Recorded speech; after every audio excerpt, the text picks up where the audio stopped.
धन्यवाद महोदय। यह चाय बागान समुदाय के लिए भूमि सुरक्षा और सम्मान सुनिश्चित करने की दिशा में एक युगांतरकारी कदम है। अब मैं माननीय प्रधानमंत्री श्री नरेंद्र मोदी जी से सादर अनुरोध करती हूं कि वे कृपया 3 चाय बागान श्रमिकों को प्रतीकात्मक भूमि पट्टा प्रदान करें। सर्वप्रथम मैं कचार जिले के मोनियरखाल चाय बागान की श्रीमती सीमा नायक को मंच पर बुलाना चाहूंगी।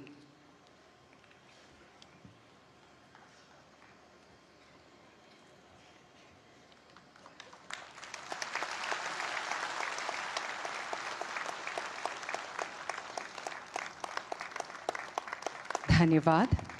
अब मैं डिब्रूगढ़ जिले के डीनजॉय चाय बागान के श्री कुथाराती भूमिज को मंच पर आमंत्रित करती हूं।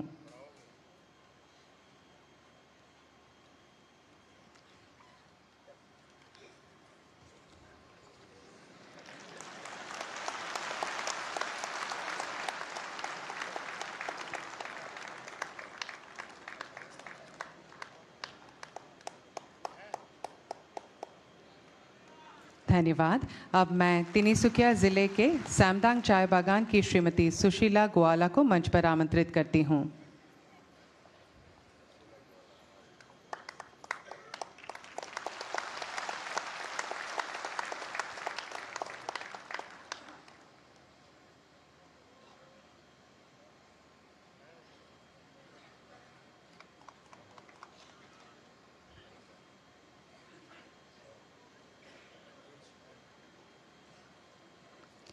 धन्यवाद महोदय।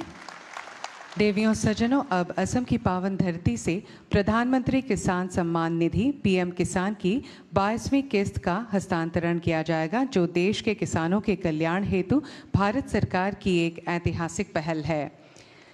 मैं माननीय प्रधानमंत्री महोदय से निवेदन करती हूं कि वे बटन दबाकर पीएम किसान की 22वीं किस्त जारी करने की कृपा करें।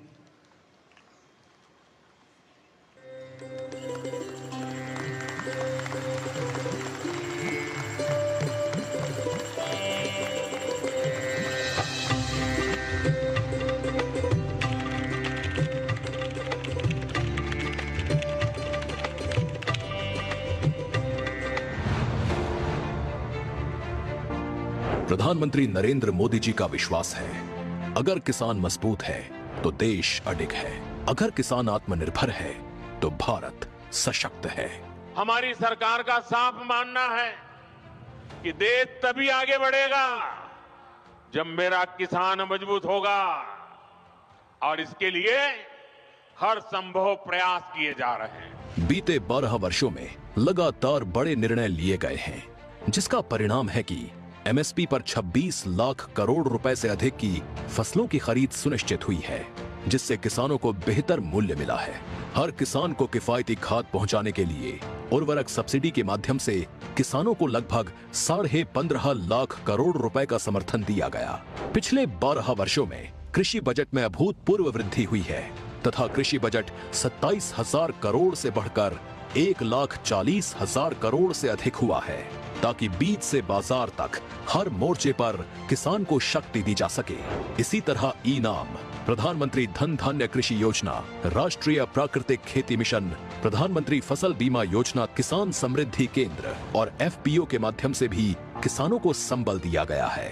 आज भारत विश्व का सबसे बड़ा चावल उत्पादक देश है। हर फसल में बढ़ती उपज खेतों में नए युग का संकेत है।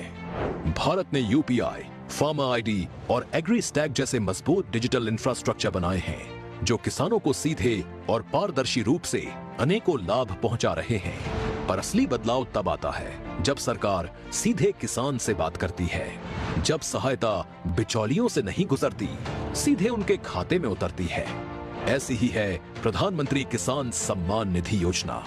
पीएम किसान से अब तक 21 किश्तों में 4 लाख करोड़ रुपए से अधिक किसानों तक पहुंचे हैं। पीएम किसाনৰ পৰা जितु धन আমাক आसुनिৰ थ्रुদি धन দিছে, हेतु आमार কাৰণে बहुत उन्नत हुआ बोली भाबो মই। আমাদের এই নরেন্দ্র মোদীজি আমাদের ব্যাংকে যে বছরে 3 টাকা बैंकेर माध्यम पाठान। पीएम किसान का पैसा ठीक टाइम पे मिलता है। किसानों को सशक्त और आत्मनिर्भर बनाने की दिशा में आज प्रधानमंत्री श्री नरेंद्र मोदी जी द्वारा पीएम किसान सम्मान निधि की 22वीं किश्त के तहत 9 करोड़ 32 लाख से अधिक किसानों के बैंक खातों में 18,640 करोड़ रुपए से अधिक की सम्मान राशि का सीधा हस्तांतरण किया गया है। किसानों के साथ आगे बढ़ देश बन रहा है विकसित भारत। धन्यवाद महोदय। अब मैं सर्वजन प्रिय दूरदर्शी प्रधानमंत्री श्री नरेंद्र मोदी जी से करबद्ध निवेदन करती हूं कि वे कृपया अपने प्रेरणादायी उद्बोधन से हम सभी का मार्गदर्शन करें।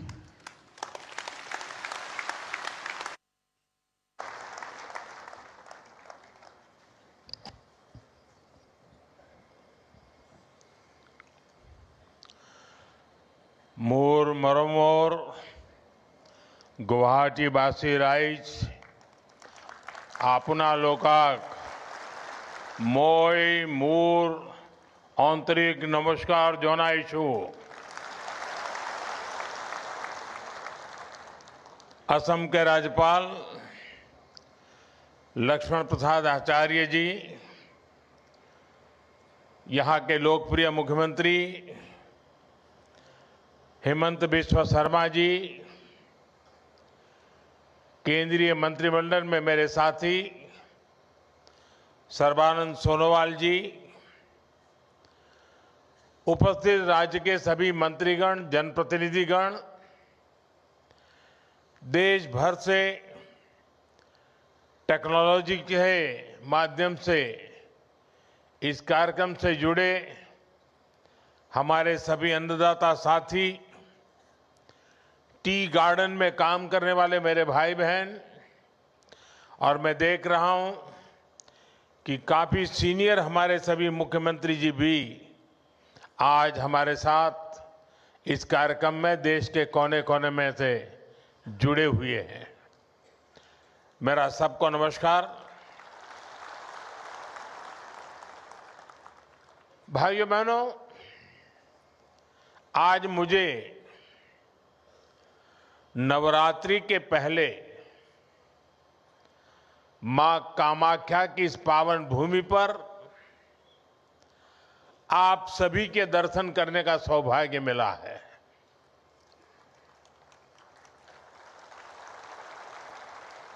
मां कामाख्या के आशीर्वाद से थोड़ी देर पहले यहां से 19,500 करोड़ रुपए के डेवलपमेंट प्रोजेक्ट्स का शिलान्यास और लोकार्पण हुआ है। असम को ऊर्जा क्षेत्र में आत्मनिर्भर बनाने वाले प्रोजेक्ट से लेकर असम आने वाले लोगों की सुविधा के लिए जो काम हुए हैं, ढेर सारे प्रोजेक्ट्स आज असम को मिले हैं। आज देश के किसानों और असम में टी गार्डन में काम करने वाले साथियों के लिए भी बहुत बड़ा दिन है।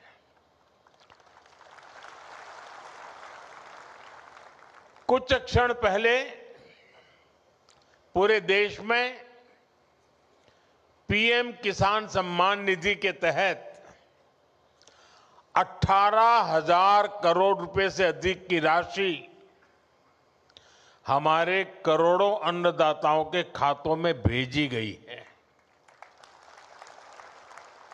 इसके अलावा असम के चाय बागानों से जुड़े अनेक परिवारों को आज भूमि के पट्टे भी दिए गए हैं। मैं असम के लोगों को, यहां के सभी परिवारों को और देश भर के किसानों को बहुत बहुत बधाई देता हूं।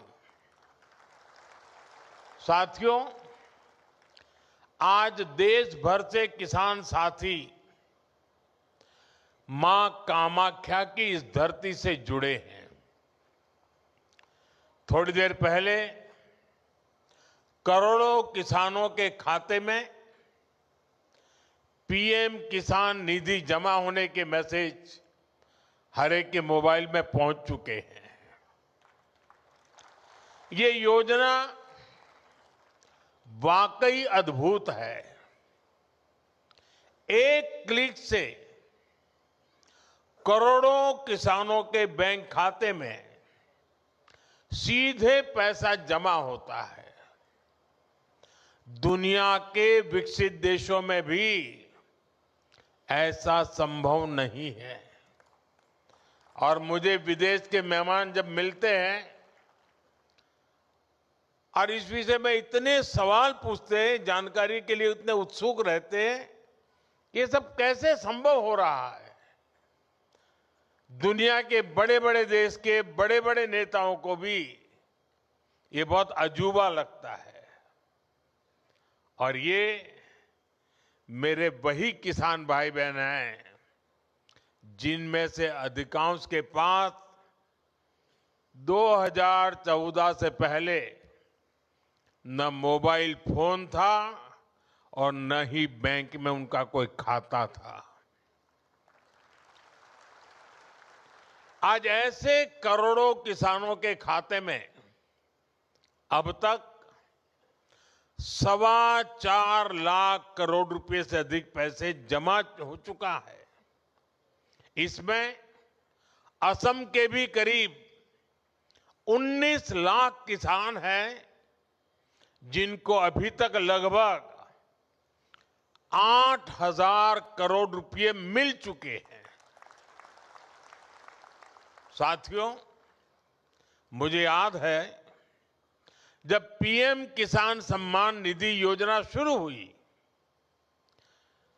तो अफवाहें फैलाने में, झूठ बोलने में माहिर कांग्रेस वाले कहते थे कि इस योजना का पैसा आज भले मोदी देता है लेकिन चुनाव के बाद वापस करना पड़ेगा।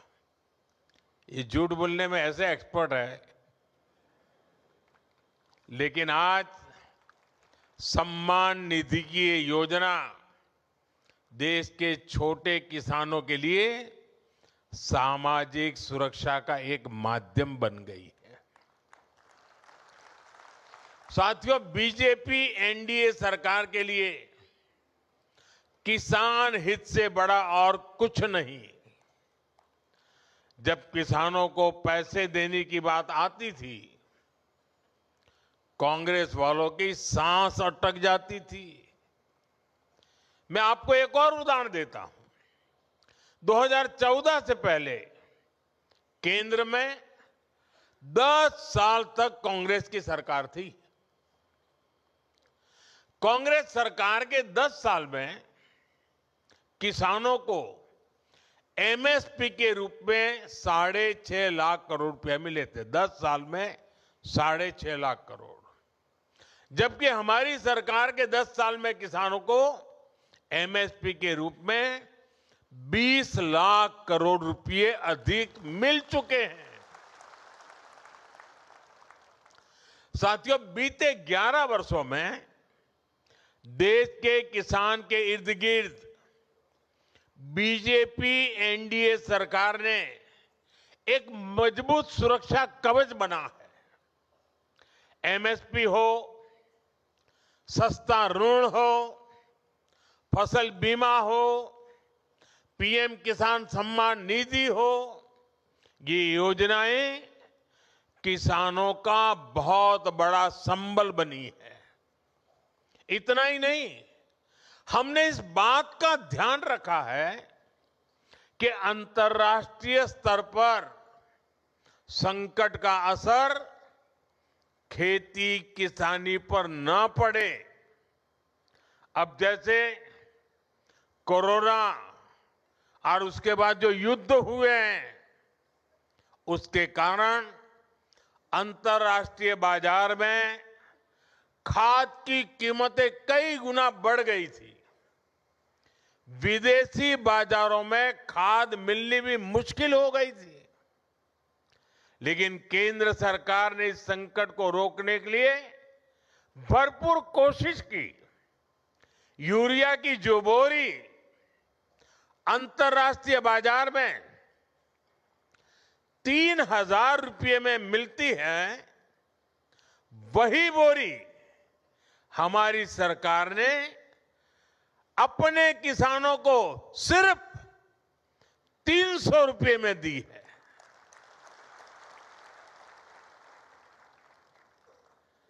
इस पर सरकार ने अपने खजाने से 12 लाख करोड़ रुपए से अधिक खर्च किए हैं ताकि मेरे किसानों पर बोझ न पड़े।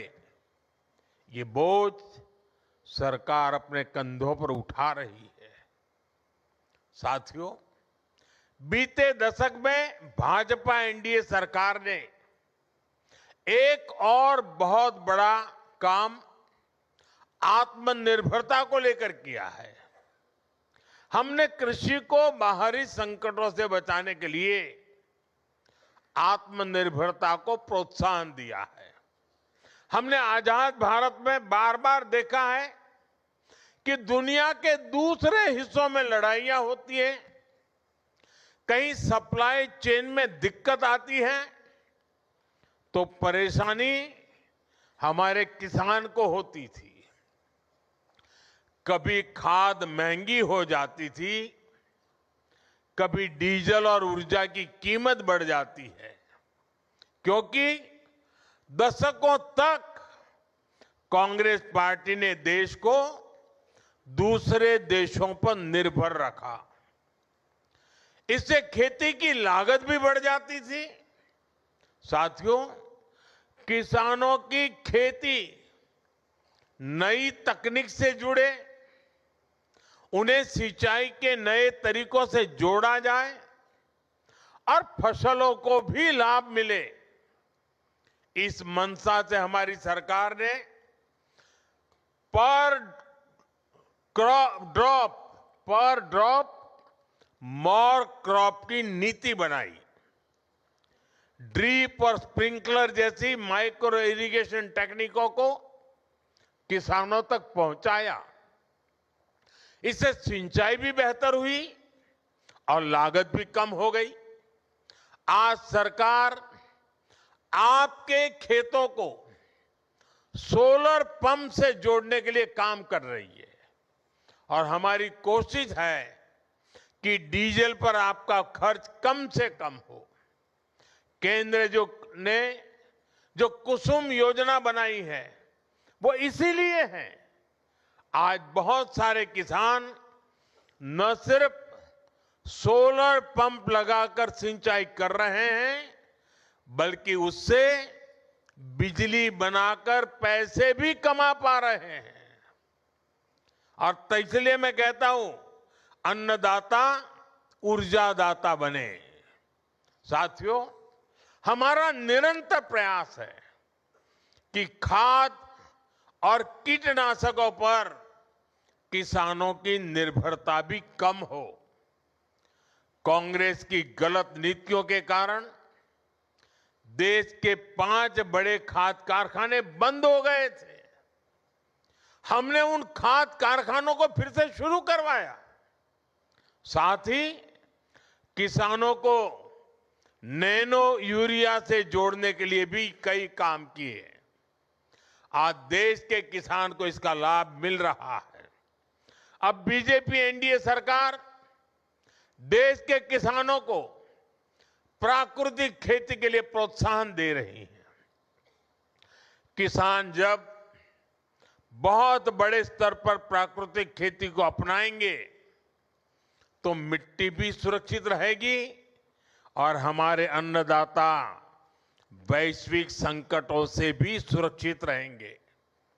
साथियों, एक तरफ बीजेपी एनडीए सरकार किसानों को लेकर काम कर रही है, हम देश को आत्मनिर्भर बनाने में जुटे हैं। वहीं आज कांग्रेस ने एक बार फिर साबित कर दिया है कि वो किसी भी स्थिति में देश के प्रति ईमानदार नहीं है। आज युद्ध से बने संकटों के बीच भी कांग्रेस सिर्फ अफवाहें फैलाने और अपप्रचार करने में जुटी है। और मैं जरा कांग्रेस के साथियों से कहना चाहता हूं, एक काम करिए, लाल किले पर से 15 अगस्त को पंडित नेहरू जी ने जो भाषण दिए हैं, जरा भाषण सुनिए, आप सुनकर के हैरान हो जाओगे। लाल किले से 15 अगस्त को एक बार कह रहे हैं पंडित जी कि उत्तर कोरिया और दक्षिण कोरिया में लड़ाई चल रही है, इसलिए भारत में महंगाई बढ़ रही है। अब उत्तर कोरिया दक्षिण कोरिया कहां है और यहां पर महंगाई बढ़ने की बात नेहरू जी कह रहे थे। और आज कांग्रेस के लोग देश को गुमराह करने में लगे हैं। वैश्विक संकटों का प्रभाव क्या होता है, यह दुनिया देख रही है। साथियों, बीजेपी एनडीए की सरकार ने हमारी रिफाइनरीज के विकास के लिए, रिफाइनिंग कैपेसिटी के विस्तार के लिए काम किया है। आज भारत दुनिया का वो देश है जो अपनी ही नहीं बल्कि विश्व की ऊर्जा जरूरतों का भी ध्यान रख सकता है। यहां असम में जो हमारी रिफाइनरीज है, उनको भी बीते वर्षों में एक्सपांड किया गया है। असम सहित पूरे नॉर्थ ईस्ट में गैस पाइपलाइन इंफ्रास्ट्रक्चर पर अभूतपूर्व निवेश किया जा रहा है।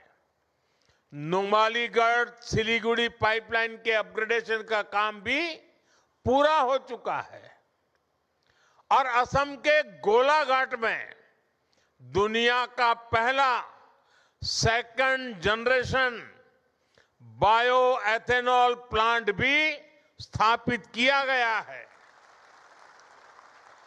इन सारे प्रोजेक्ट्स का बहुत बड़ा फायदा इस पूरे क्षेत्र को होगा। साथियों, रेलवे की विदेशों पर निर्भरता कम हो,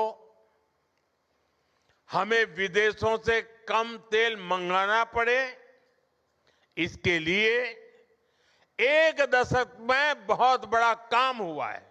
पिछले 10 साल में आज देश का करीब करीब पूरा रेल नेटवर्क इलेक्ट्रिक रूट से जुड़ चुका है और जल्द ही हम 100% 100% इलेक्ट्रिफिकेशन का लक्ष्य भी पूरा कर रहे हैं। इस इलेक्ट्रिफिकेशन के कारण देश में करीब करीब 250 करोड़ लीटर डीजल की बचत हो रही है। असम में भी रेलवे नेटवर्क का तेजी से बिजलीकरण हो रहा है। आज भी यहां रेलवे के बिजलीकरण से जुड़े प्रोजेक्ट का लोकार्पण और शिलान्यास हुआ है। साथियों, असम देश में रिन्यूएबल एनर्जी से जुड़े संकल्पों की सिद्धि में भी बड़ी भूमिका निभा रहा है।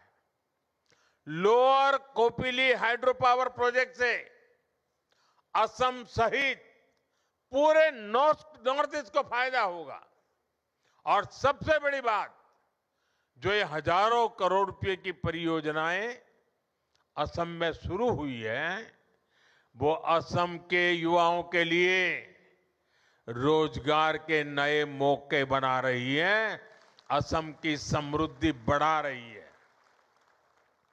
साथियों, बीजेपी एनडीए की डबल इंजन सरकार की पहचान संवेदनशीलता से है, सुशासन से है। देश के हर क्षेत्र, हर वर्ग का विकास, ये हमारी प्राथमिकता है। इसी भाव के साथ आज असम के टी गार्डन में काम करने वाले साथियों के लिए बहुत बड़ी पहल हुई है। जिनकी मेहनत से असम की वैश्विक पहचान को बल मिला, जिनकी उगाई चाय की खुशबू दुनिया भर में भारत की पहचान बनी, आज उन साथियों को बीजेपी एनडीए सरकार सम्मान भी दे रही है और सहायता भी दे रही है। कांग्रेस की सरकारों ने इन साथियों को पूछा तक नहीं, इनके पास जमीन के कानूनी दस्तावेज तक नहीं थे। मैं हिम्मता जी और उनकी पूरी टीम को बधाई दूंगा।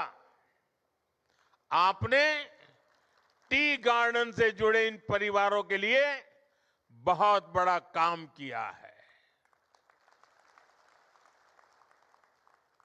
आज असम की सरकार इस ऐतिहासिक अन्याय को खत्म करने का काम कर रही है। अब इन परिवारों को उनकी अपनी जमीन मिली है और इनके लिए पक्के घर मिलने का रास्ता भी साफ हो गया है। इससे टी गार्डन में रहने वाली बहनों को विशेष रूप से बहुत फायदा होगा। मैं चाहूंगा कि अब टी गार्डन में काम करने वाले परिवारों के बच्चे भी अच्छे से पढ़ाई करें और आगे बढ़ें। और बीजेपी सरकार ने इसके लिए भी पूरी सुविधाएं बना दी है। इसलिए ही तो हर टी गार्डन वर्कर कह रहा है, आको ये बार बीजेपी सरकार। और मेरे लिए तो ये मेरे टी गार्डन के मजदूरों का सम्मान करना मतलब मैं खुद एक कर्ज उतार रहा हूं, क्योंकि आप चाय बागान में काम करते थे। दूर सुदूर गुजरात में मेरे गांव में वो चाय की पत्ती पहुंचती थी और मैं चाय बेच बेच कर यहां तक पहुंच गया।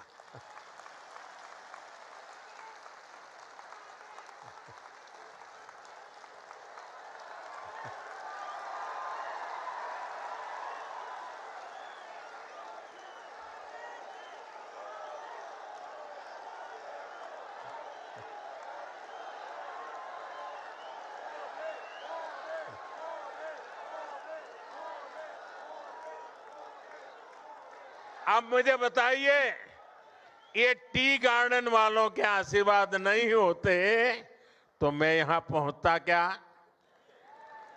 ये टी गार्डन वालों की टी मेरे यहां पहुंची और मैं आज आपके बीच पहुंचा।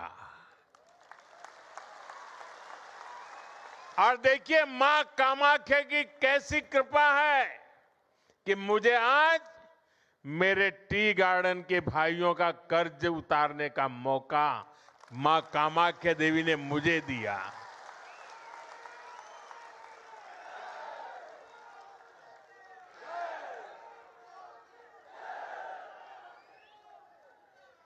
साथियों,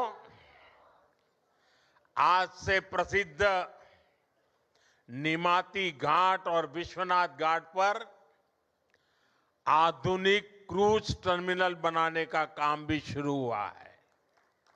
ये सिर्फ एक इंफ्रास्ट्रक्चर प्रोजेक्ट नहीं है, ये असम में टूरिज्म और स्थानीय अर्थव्यवस्था को नई दिशा देने वाला काम है। बीजेपी सरकार ने टूरिज्म को सिर्फ दर्शनीय स्थलों तक सीमित नहीं रखा है, बल्कि उसे रोजगार और विकास के बड़े अवसर के रूप में देखा है। इसी सोच के साथ ब्रह्मपुत्र नदी में भी वाटर टूरिज्म की संभावनाएं बढ़ाई जा रही हैं। क्रूज टर्मिनल बनने से ब्रह्मपुत्र पर क्रूज चलाने का काम आगे बढ़ेगा और देश दुनिया के पर्यटकों के लिए असम तक पहुंचना और आसान होगा। जब क्रूज टूरिज्म बढ़ेगा तो स्थानीय युवाओं के लिए रोजगार के नए अवसर बनेंगे। कारीगरों और हस्तशिल्प से जुड़े लोगों को नया बाजार मिलेगा। छोटे दुकानदारों, नाविकों, होटल और ट्रांसपोर्ट से जुड़े लोगों की आमदनी भी बढ़ेगी। यानी असम में टूरिज्म अब सिर्फ घूमने फिरने तक सीमित नहीं है, यह स्थानीय विकास और जन समृद्धि का एक नया इंजन बन रहा है। साथियों, असम आज हमारे नॉर्थ ईस्ट यानी अष्टलक्ष्मी के नए भविष्य का एक मॉडल बन रहा है। यहां की प्रगति पूरे नॉर्थ ईस्ट को नई गति दे रही है। असम में जो बदलाव बीते एक दशक में बीजेपी एनडीए सरकार ने किया है, उसका प्रभाव पड़ोस में पश्चिम बंगाल में भी दिख रहा है। वहां भी लोग बीजेपी एनडीए का ऐसा ही सुशासन चाहते हैं। इसलिए मैं असम के हर युवा, हर परिवार से कहूंगा कि हमें मिलकर विकसित असम के लिए काम करते रहना है, ताकि असम देश में एक मॉडल स्टेट बनकर उभरे। इसी आग्रह के साथ मैं जब ये सभी मुख्यमंत्री महोदय इस समारोह में हमारे साथ जुड़े हुए हैं, तो मैं उनसे एक आग्रह करना चाहता हूं। यहां जो पीएम एकता मॉल का उद्घाटन हुआ है, आप अपने राज्य की चीजें भी यहां बेचने की व्यवस्था कीजिए। आप कुछ जगह यहां लीजिए, और असम में किसी को केरल की चीज चाहिए तो यहीं से मिलनी चाहिए, महाराष्ट्र के कोई चीज चाहिए यहीं से मिल जानी चाहिए, गुजरात की कोई चीज चाहिए यहां से मिल जाए, राजस्थान की चाहिए यहां मिल जाए। यानी पूरे देश की एकता का दर्शन हो। इस मॉल में हिंदुस्तान के सभी राज्यों की उपस्थिति हो।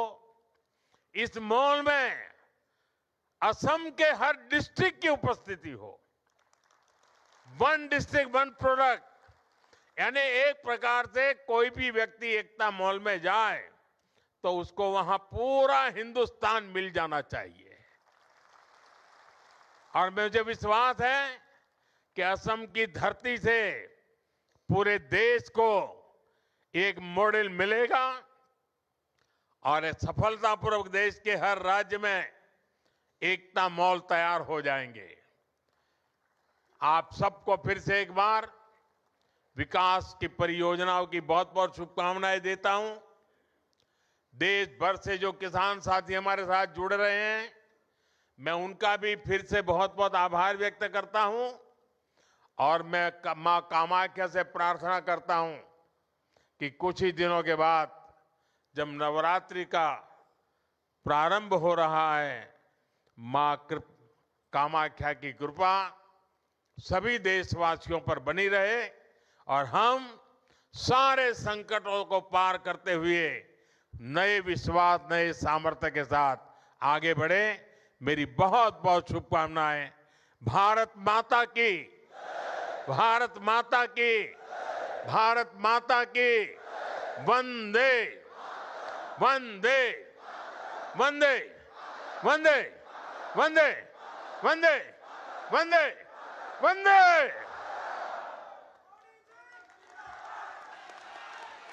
महोदय, आपके मार्गदर्शक विचार और ओजस्वी उद्बोधन हम सभी को निरंतर प्रेरित करते रहेंगे।